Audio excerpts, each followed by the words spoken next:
Hello everyone. Good morning. I welcome you all to our virtual class this day. I am Nodelyn Rosillosa, your teacher for today. Kindly find a comfortable place for you to sit in for we are about to start our class.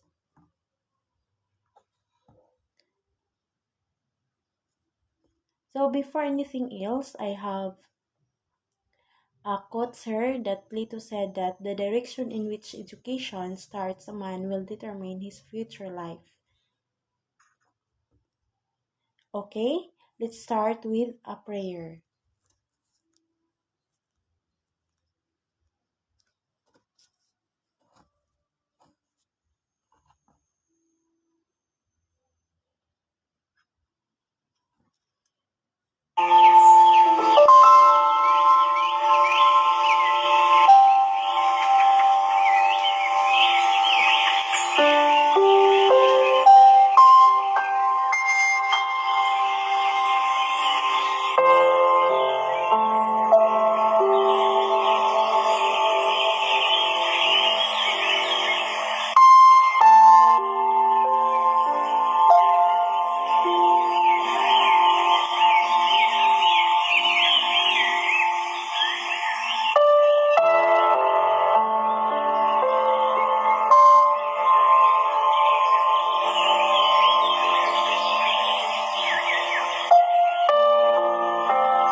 Amen. In the name of the Father, and the Son, and the Holy Spirit. Amen.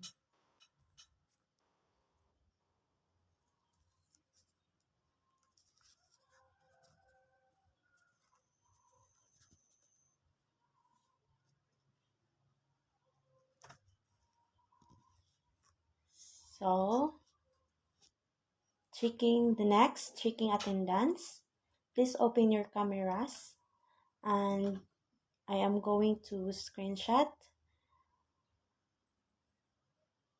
Okay, in three counts. One, two, three, smile. Okay, thank you. So before we are start our class, we have online classroom rules.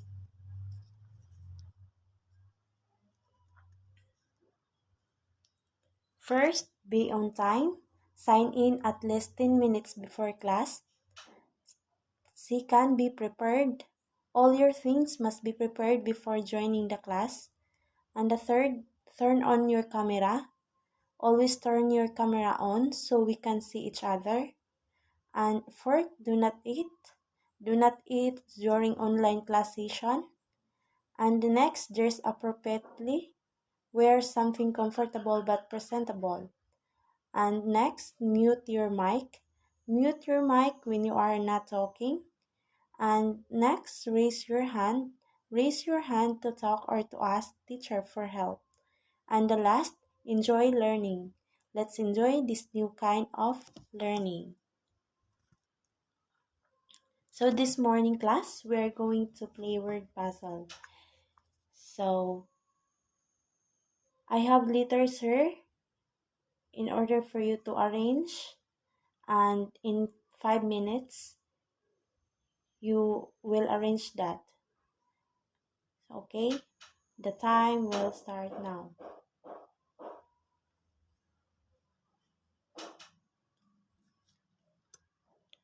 Okay, you are almost done.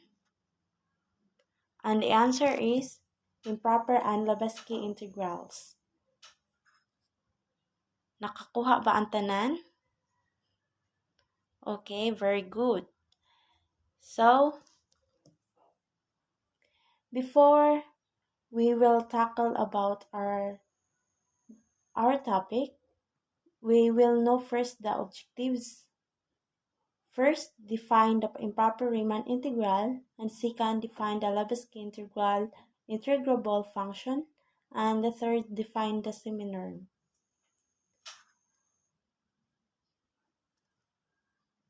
Okay, so our topic this day is all about improper and Lebesgue integrals. Section 10.2. We have seen in Theorem 7.16 that a function f in R the closed interval a and b must be bounded on closed interval a and b, although this need not to be the case for a function in R the closed interval a and b. In order to integrate certain functions that have infinite limits at a point C in closed interval a and b, or that are highly oscillatory at such a point, one learns in calculus to take limits of integral over subintervals, as the endpoint of these subintervals tend to the point C. For example, the function h of x is equal to 1 over the square root of x for x element to open interval of 0 and close interval 1 and 1, and h of x is equal to 0 is unbounded of a neighborhood of the left endpoint of the closed interval 0 and 1. However, it does belong to R the closed interval y and 1 for every y element to open interval of 0 and close interval of 1, and we define the improper Riemann integral of h on the closed interval 0 and 1 to be the limit the interval of 1 over square root of x times dx from 0 to 1 is equal to the limit of the integral of 1 over the square root of x of dx from y to 1, where y is approaches to right to 0 right to 0 positive. We would treat the oscillatory function k of x is equal to the sine 1 over x, for x is element to the open interval 0 and close interval 1, and k of 0 is equal to 0 in the same way.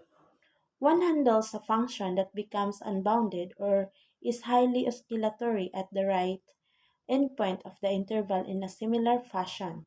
Furthermore, it is if a function is g is bounded or it is highly oscillatory near some c element to the open intervals a and b, then we define the improper Riemann integral to be the integral g from a to b is equal to the limit of the integral g plus g from a to a, where a is approaches to c negative plus the limit of the from the limit the integral of g from beta to b beta where beta approaches to c positive.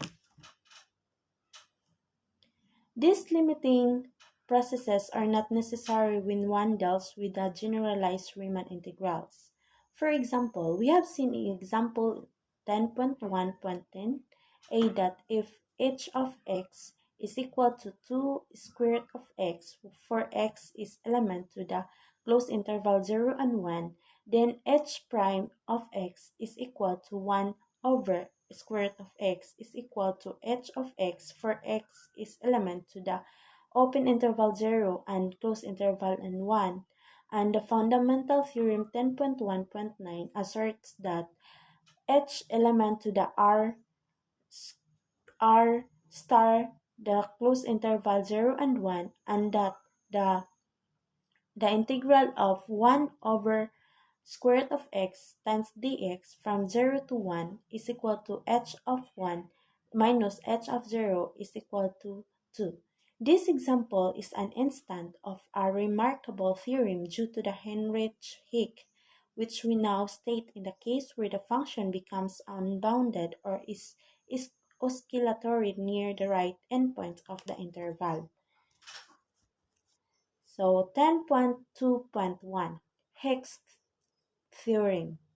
If f the square root f the closed interval a and b approaches to real numbers, then f element to the r star the closed interval of a and b if and only if for every y element to the open interval a and b, and the restriction of if to closed interval a and y belongs to r star closed interval of a and y, and the limit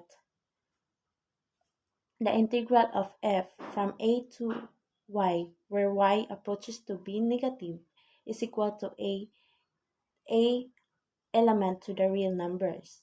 In this case, the integral f from a to b is equal to a. The idea of the proof of the part of this result is to take an increasing sequence y sub n converging to b so that f element to the r star the closed interval a and y sub n and the limit of n the integral f a from a to y sub n is equal to a. In order to show that f is element to the r star the closed interval a and b, we need to construct gauzes on the closed interval a and b. This is done by carefully piecing together gauzes that works for the intervals y sub I minus 1 and y sub y to obtain a gauge on the closed interval a and b. Since the details on this construction are somewhat delicate and not particularly informative, we will not go through them here but refer the reader to MTI. It is important to understand the significance of Hicks theorem.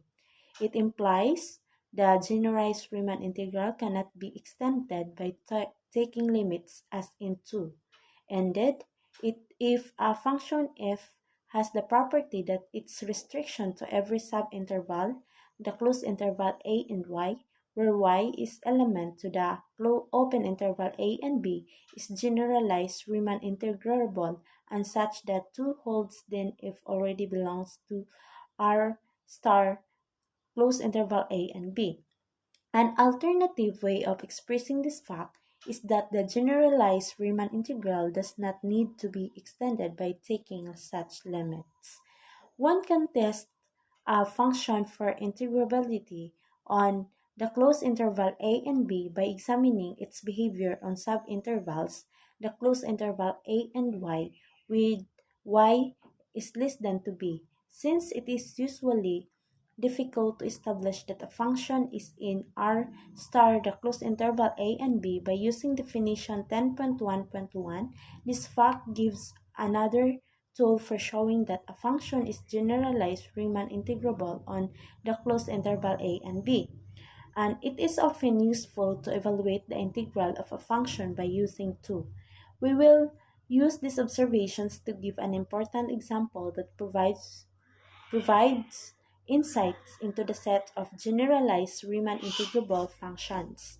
So 10.2.2 example. Let the summation of a k, where k is equal to 1 from k is equal to 1 to infinity, be a series of real numbers converging to a element to the real numbers. We will construct a function bar phi element to the r star the closed interval 0 and 1 such that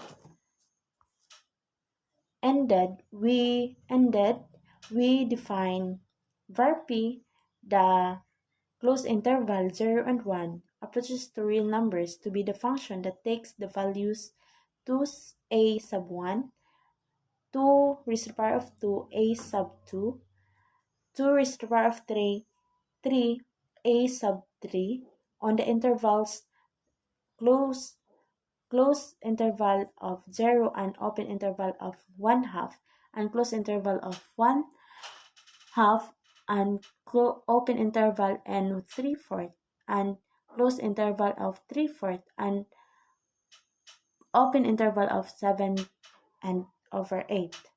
See figure 10.2.1. For convenience, let C sub k is equal to 1 minus 1 over 2 raised to the power of k, for k is equal to 0 and 1, so on. Then, the varp x is equal to the 0 to 2k raised to the power of k a sub k.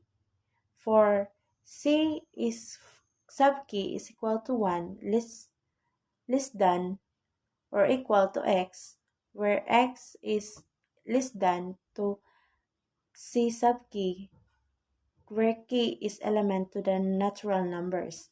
For x is equal to 1. So, mao ni iyahang figure, the graph of varp. So, mao ni siya, guys.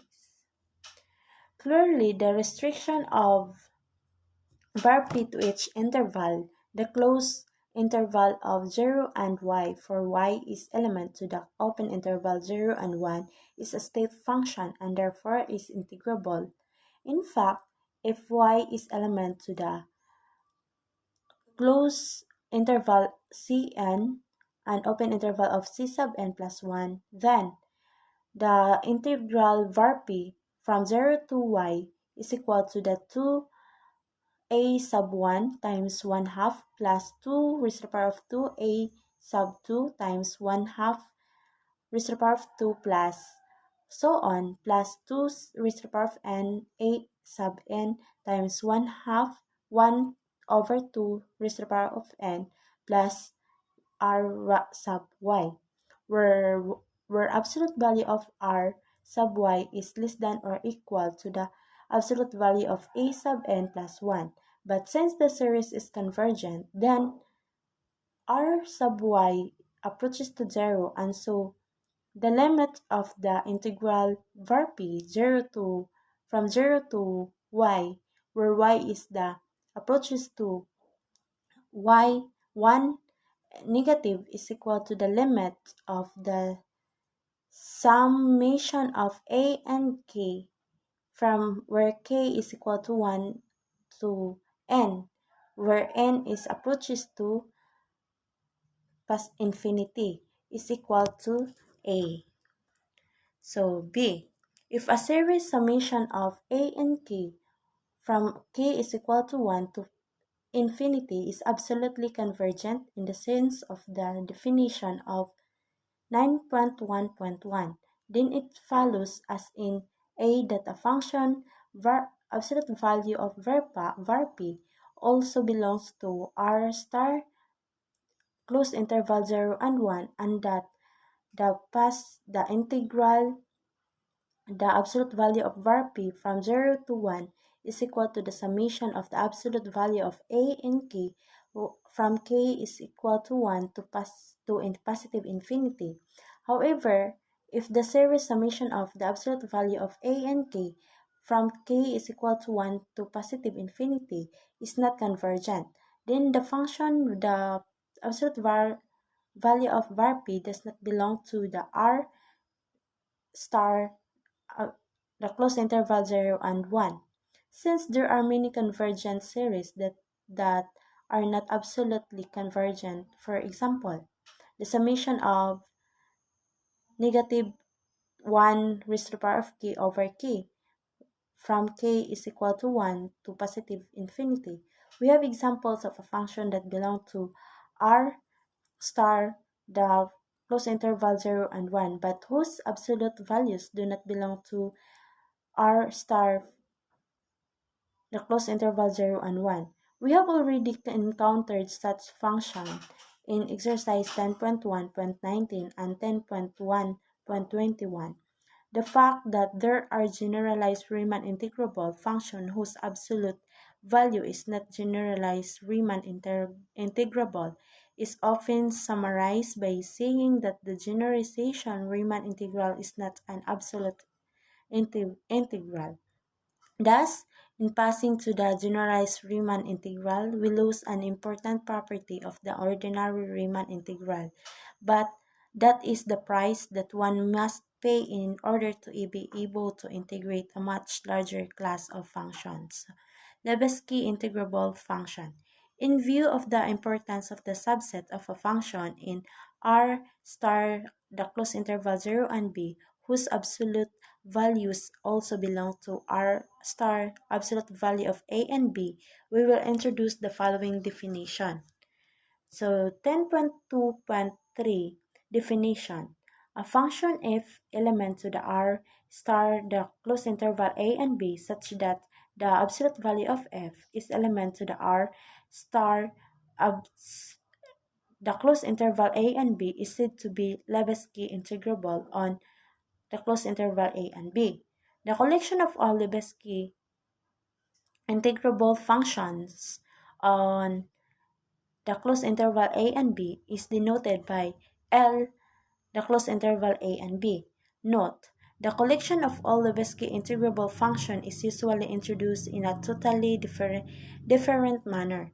One of the advantages of the generalized Riemann integral is that it includes the collection of Lebesgue integrable function as a special and easily identifiable collection of functions. It is clear that if element to the R star the, the closed interval a and b and f of x is greater than or equal to 0 for all x element to the closed interval a and b, then we have absolute value of f is equal to f is element to the R star the closed interval a and b so that f is element to the L the closed interval a and b. That is, a non-negative function f is element to the R star the closed interval a and b belongs to L the closed interval a and b. The next result gives a more powerful test for a function in R star the closed interval a and b to belong to L the absolute value of a and b. 10.2.4 comparison test. If if fw element to the R star the closed interval a and b and f the absolute value of f of x is less than or equal to w of x for all x is element to the closed interval a and b, then f is element to the L absolute the closed interval a and b and the absolute value of the integral f from a to b is less than to the integral absolute value of f from a to b is less than to the integral of w from a to b. Partial proof. The fact that the closed in the absolute value of f is element to the R star the closed interval a and b is proved in MTI. Since the absolute value of f is greater than or equal to 0, this implies that f is element to the L, the closed interval a and b. To establish 3, we note that negative the absolute value of f is less than or equal to f, where f is less than to equal to absolute value of f, and 10.1.5 imply that the negative integral of absolute value of f from a to b is less than or equal to the integral of f from a to b is less than or equal to absolute value of f from a to b. Whence the first inequality in 3 follows. The second inequality follows from another application of 10.1.5. The next result shows that the constant multiples and sums of functions in L of the closed interval a and b also belongs to L and the closed interval a and b.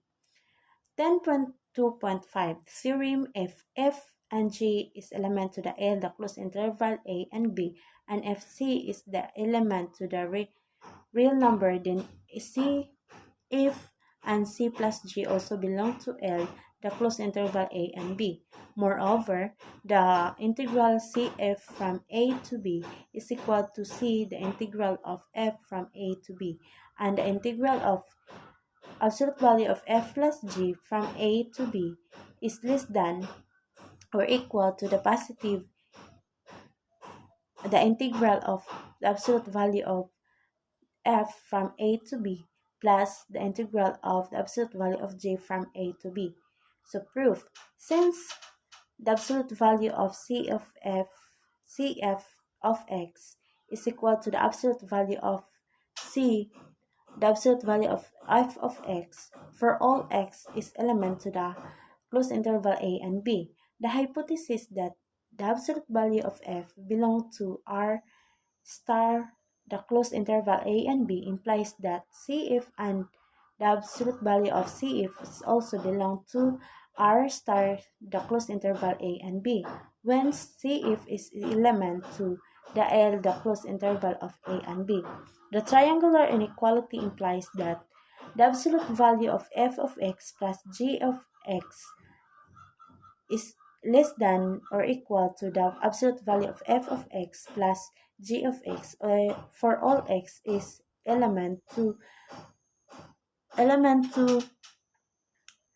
the closed interval of a and b. But since w is equal to the absolute value of f plus the absolute value of g belongs to r star the closed interval a and b, the comparison test 10.2.4 implies that f plus g belongs to L, the absolute value of A and B, and that the closed interval or the integral of the closed interval f plus g from A to B is less than or equal to the interval of the absolute value of f plus the absolute value of g from A to B is equal to the integral of the absolute value of f from A to B plus the integral absolute value of g from A to B. The next result asserts that one only needs to establish a one-sided inequality in order to show that a function f is element to R star the closed interval A and B actually belong to L the closed interval A and B. In theorem 10.2.6, if F element to R star the closed interval A and B, the following assertions are equivalent. So A, if element to L absolute the closed interval A and B there exists W element to L the closed interval A and B such that f of x is less than or equal to w of x for all x element to the closed interval A and B. And C, there exists a element to the closed interval A and B such that A of x is less than or equal to f of x for all x is element to the closed interval A and B. Proof. A approaches to B. Let W is equal to F. And B, A, note that F is equal to W if minus W is minus to F. Since W minus F is greater than or equal to 0, and since W minus F belong to R star the closed interval A and B, it follows that W minus F is element to the closed interval A and B. Now apply theorem 10.2.5. We leave the proof that A, if and only if C to the reader. So, in theorem 10.2.7, if f of and g element to the closed interval A and B, then the function maximum of f and j and minimum of f and j also belongs to L, the closed interval A and B. Proof. It follows from exercise 2.2.18 that if x is element to the closed interval a and b, then maximum of f of g and g of x is equal to 1/2 of g f of x plus g of x plus absolute value of g absolute value of f of x minus g of x. Minimum of f of x and g of x is equal to 1/2 f of x plus g of x minus the absolute value of f of x minus g of x. The assertions follows that the equations and theorem 10.2.5. In fact, the preceding results gives us useful conclusion about the maximum and the minimum of two functions in R star the closed interval a and b. Theorem 10.2.8. Suppose that f and g and A and W belong to R star A and B. If great less than or equal to W and G is less than or equal to W, or if A is less than or equal F and A is less than or equal to G, then maximum of F and G and minimum of F and G also belong to R star the closed interval A and B. So proof, suppose that if less than of or equal to W and G is less than or equal to W, then maximum of F and G less than or equal to W. It follows from the first equality in the proof of theorem 10.2.7 that 0 less than or equal to absolute value of F minus G is equal to 2 maximum F on G minus F minus G is less than or equal to 2W minus F minus G. Since 2W minus F minus G is greater than or equal to 0, this function belongs to L, the closed interval A and B. The comparison test 10.2.4 implies that 2 maximum F and G minus F minus G belong to L, the closed interval A and B, and so maximum F and G belong to R star, the closed interval A and B. The second part of the assertion is proved similarly. The seminorm in the L closed interval A and B. We will now define the seminorm of a function in L, the closed interval A and B, and the distance between two such functions. So 10.2.9 definition, if f is element to the L, the closed interval A and B, we define the seminorm of f to be the double absolute value of f is equal to the integral of absolute value of from a to b. If f and g is element to the L, the closed interval of a and b, we define the distance between f and g to be distant f and g is equal to the double absolute value of f minus g is equal to the integral of absolute value of f minus g from a to b. We now establish a few properties of the seminorm and distance function. So 10.2.10 theorem, the seminorm function satisfies. So 1. The double absolute value of f is greater than or equal to 0 for all f element to the L, the absolute the closed interval a and b. If number 2, if f of x is equal to 0 for x element to the closed interval a and b, then the double integral, the double absolute value of f is equal to 0. And third, if f is element to the L, the closed interval a and b, and the c is element to the real numbers, then the double absolute value of c of x is equal to absolute value of c and the double times the double absolute value of f. And fourth, if f and g is element to the L closed interval a and b, then the double absolute value of f plus g is less than or equal to the double absolute value of f plus double absolute value of g. Proof Part A, Part 1 to 3 are easily seen. Part 4 follows from the fact that f absolute value f plus g is less than or equal to the absolute value of f plus absolute value of g, and the theorem 10.1.5. 10.2.15 theorem. The distance function satisfies 1. Dest f and g is greater than or equal to 0 for all f and g is element to L, the closed interval a and b. And the second, f of x is equal to g of x for all x is element to the closed interval a and b.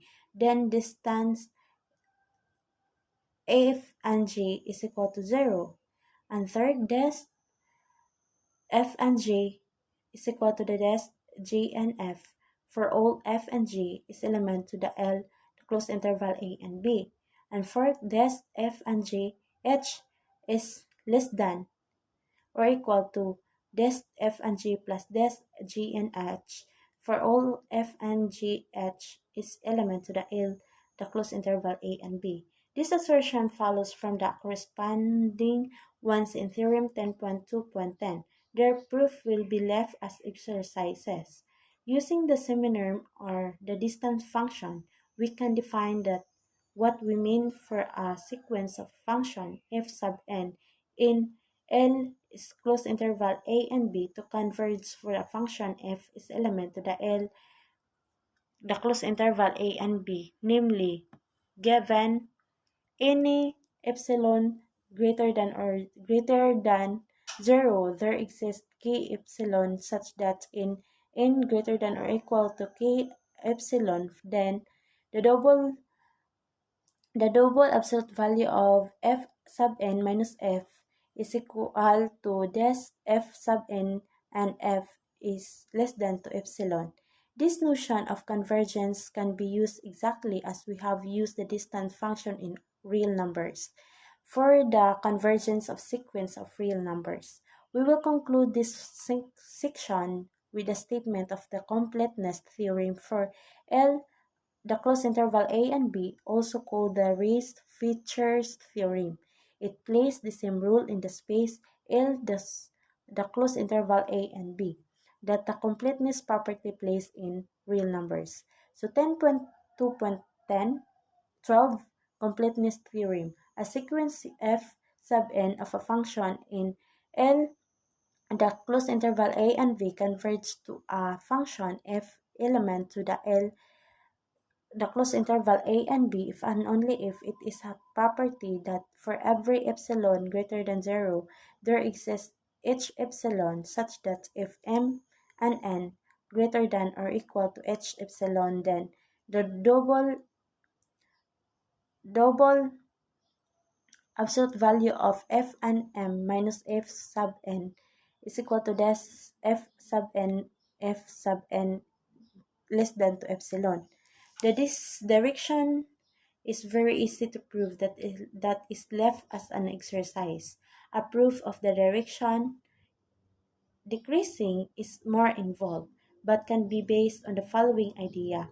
Find a subsequence g sub k is equal to f sub n k of f sub n such that the double absolute value of k sub k plus 1 minus g sub k is less than to 1 over 2 raised to the power of k, and define f of x is equal to g sub 1 of x plus the summation of g sub k plus 1 times x minus g sub k times x, where k is equal to 1 to positive infinity, where this series is absolutely convergent, and f of x is equal to elsewhere. It can then be shown that f is element to L, the closed interval a and b, and that the double double double the close the double absolute value of F and N minus F is approaches to 0. The details are given in MTI. And that's all for today. That's all my topic, and thank you for listening, and goodbye.